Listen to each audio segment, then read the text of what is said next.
बार दूसरा जन्म लेता अपने कर्मानुसार, ईश्वर के कर्मों का फल देते हैं।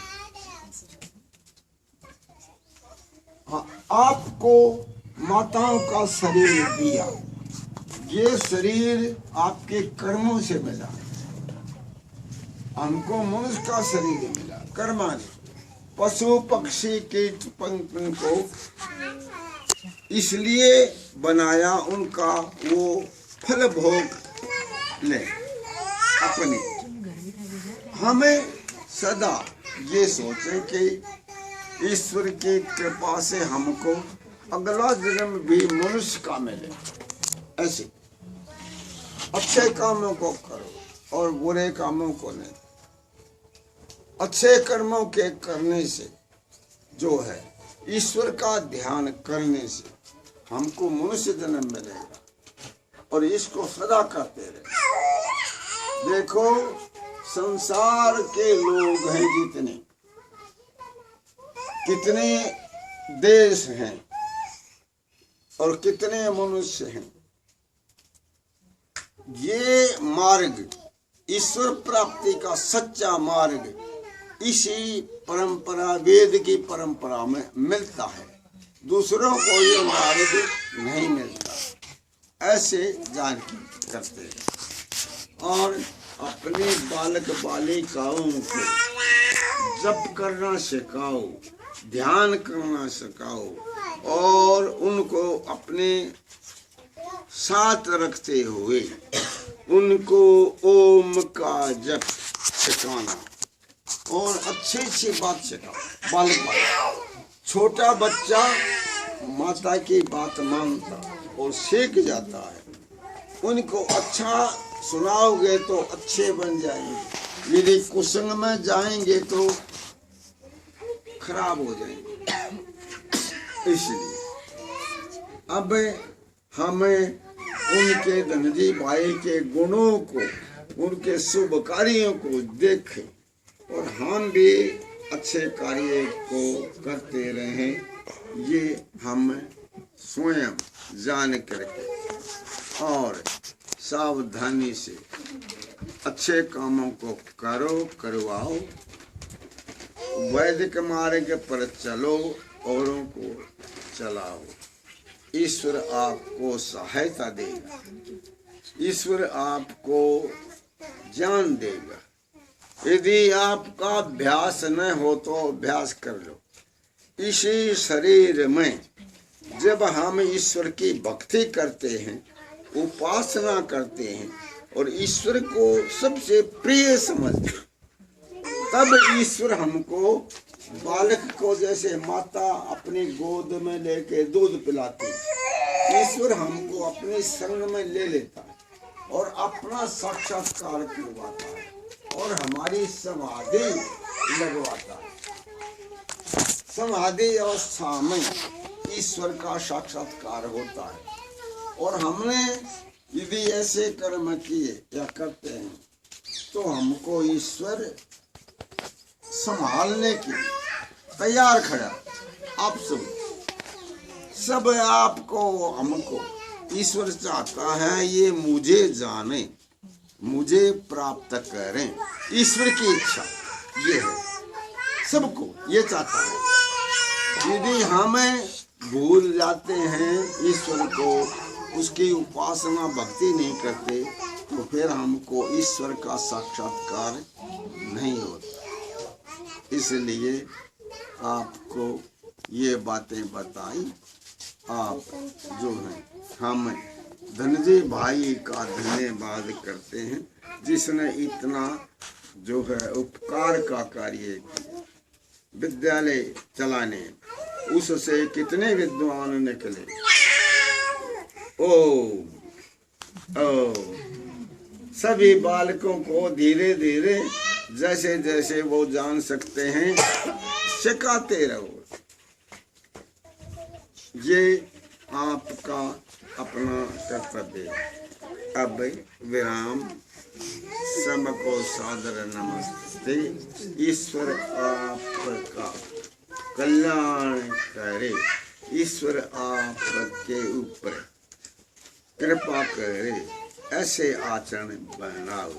ईश्वर से प्रेम प्यार श्रद्धा रखो।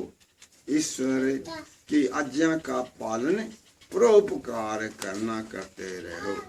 आपको ईश्वर अपनी शरण में ले लेगा और आपकी समाधि अपने अंदर लगाएगा। ईश्वर तैयार है, कभी ईश्वर असावधान नहीं। हमारे अंदर बाहर ईश्वर विद्यमान है, कई बार जाना नहीं। अंदर भी विद्यमान है और बाहर भी विद्यमान। यहाँ सब स्थानों में ईश्वर भरा हुआ है, सब में, सभी भवनों में, भूमि में, पहाड़ों में, जल में, समुद्र में, सर्वत्र ईश्वर व्यापक है, विद्यमान है। हमको देखता है, हमें अच्छा करते हैं तो उसको जानता है, यदि बुरा कर देते तो उसको भी जानता है, और वो अच्छे का अच्छा फल, बुरे का दुख दंड हमको देता है हमारे सुधार के लिए। ऐसा दयालु ईश्वर है, हम भी दया करना सीखें। अब मेरा नमस्ते जी, नमस्ते। ओ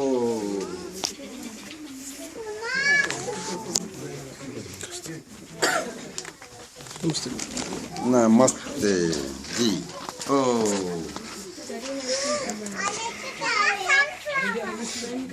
नमस्ते जी। धीरे धीरे आ जाएगा, जैसे बड़ा होता जाएगा तो इसको आता जाएगा। नमस्ते जी। ओ सबको ओ नमस्ते जी, नमस्ते।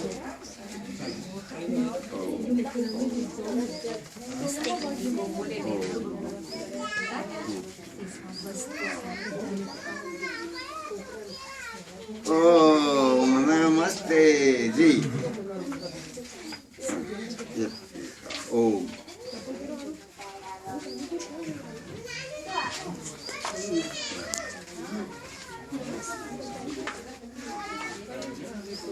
नमस्ते।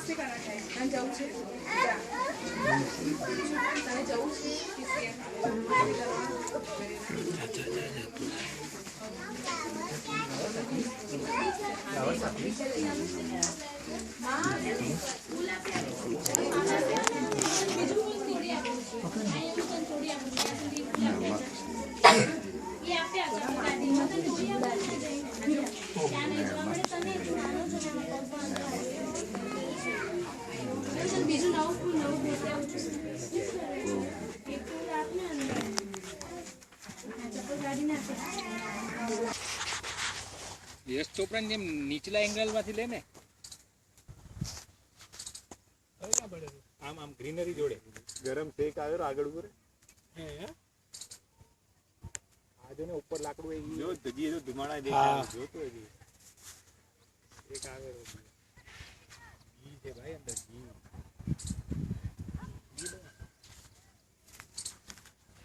આ સપાટ થઈ ગયું મારું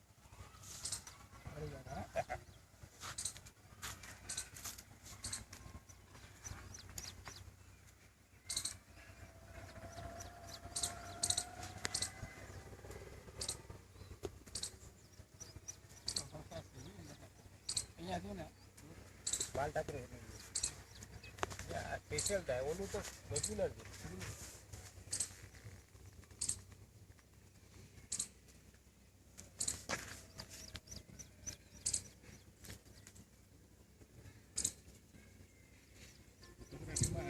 यश चोपड़ा ने पाटल एंगल रही गयो હવે ગયો છે અરે યશ ચોપરા કેવો નહીં ને ભાઈ ગુરુજી તો ગુરુજી હોય ને ભાઈ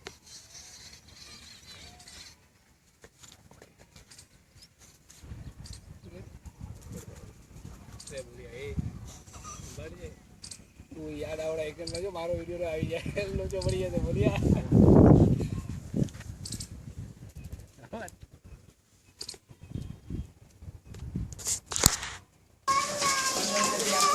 અને જોવું છે શું જોવું છે એમ જાય નહીં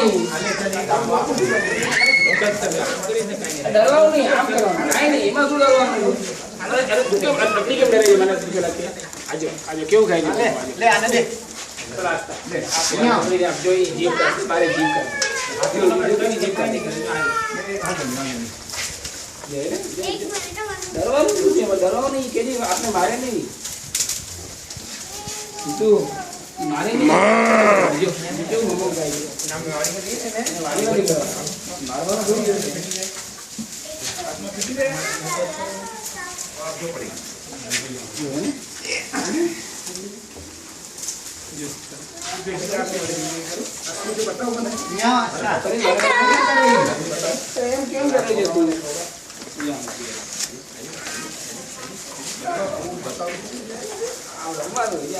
ले असला ले काय नहीं कर काय ना करे तारा हाथे दिया तो काय नहीं कर कर ये पकड़ मस्ती करो आइए आओ ये बच्चा पार्टी ने खवड़ाओ अरे अच्छा पार्टी ने खवड़ाओ आई स्मॉल स्केल ले लीजिए चलो अले अले ले कहीं कहीं खवड़ा बिस्कू आस्था અહીંયા આધે છે તું અલે પકડ ચાલો आ लेने हजी एक लेने भागना दे ले आ ले हजी ले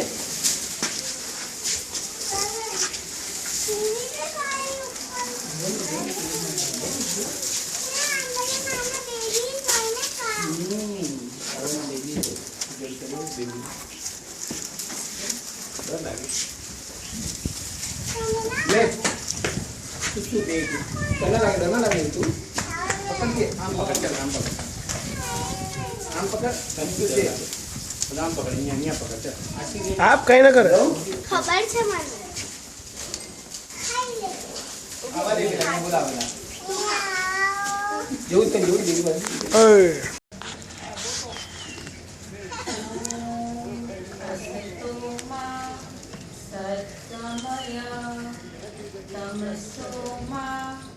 ज्योतिर्गमय मृत्युर्मा अमृतांगमय माता એટલે વાત્સલ્યનું ઝરણું અને પિતા એટલે સ્નેહનો સાગર ધનજીદાદાનું જીવન એટલે પ્રેરણાઓથી છલકાયેલી ગાગર દાદાના જીવનનું સંક્ષિપ્તમાં વર્ણન કરવું એ તો સાગરને ગાગરમાં ભરવા જેવી વાત છે ખૂબ જ નાની ઉંમરે કચ્છમાંથી દાદા અને માતાજી મુંબઈ આવીને 10x10ની ઓરડીમાંથી શરૂઆત કરી આજે અહીં સુધી પહોંચીને અમને સંસ્કારનો વારસો આપી ગયા છે पिता ने हमको योग्य बनाया कमा कमा कर अन्न खिलाया पढ़ा लिखा गुणवान बनाया जीवन पथ पर चलना सिखाया जोड़ जोड़ अपनी संपत्ति का बना दिया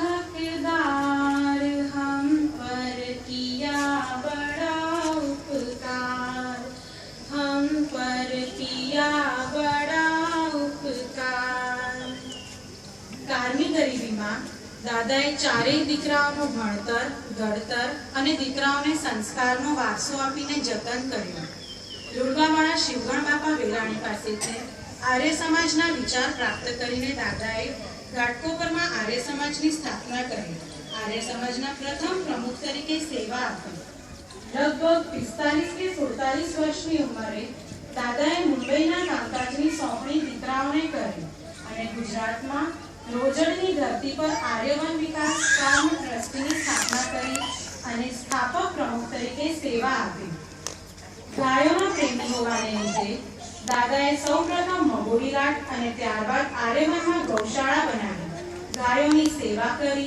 અને છેલ્લે ગાયોને ગૌશાળામાં મળીને તેમને માટે છેલ્લી વાર સ્નેહભર્યો હાથ ફેરવીને આર્યવનના કાર્યાલયની બાજુમાં દેહ ત્યાગ કર્યો પહેલા મગોડીલાટમાં બધાના ઘરોમાં ભેંસ હતી પરંતુ દાદા માતાજીના અથાગ પ્રયત્નોથી આજે મગોડીલાટમાં ગામની પોતાની ગૌશાળા કાર્યરત છે.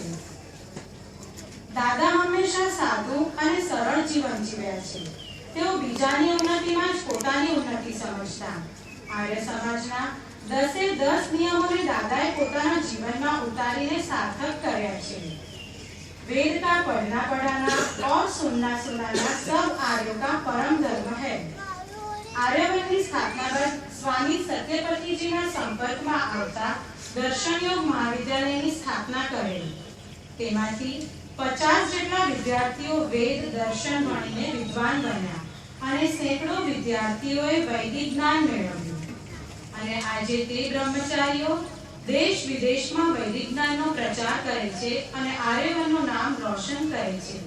त्यारबाद आर्यवन में वानप्रस्थ साधक आश्रम की स्थापना करी. तेमां आज आर्यवन की ज्योत जगमगे छे.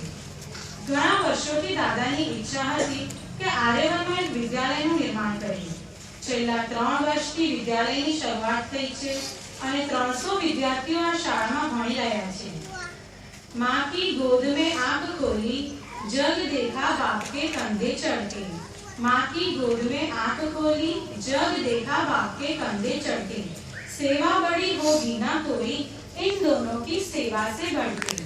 परंतु अमारा दादाए क्यारेय परिवारजनोने तेमनी सेवानो मोको न आप्यो अने पोते पोतानुं आखुं जीवन समाज सेवामां समर्पित करी दीधुं. पोताना अंतिम श्वास सुधी तेओ समाजना कार्यमां कार्यरत रह्या. समाजમાં આટલા કાર્યરત હોવા છતાં પણ તેમણે પરિવારજનોની પણ એટલી જ કાળજી રાખી હતી. તેઓ પોતે પણ હંમેશા કાર્યશીલ રહેતા અને સદાય ઈચ્છતા કે મારા દીકરાઓ પણ કંઈક નવું કરે અને કાર્યશીલ રહે. દીકરાઓની પ્રગતિ અને પદવી જોઈને તેઓની આંખમાં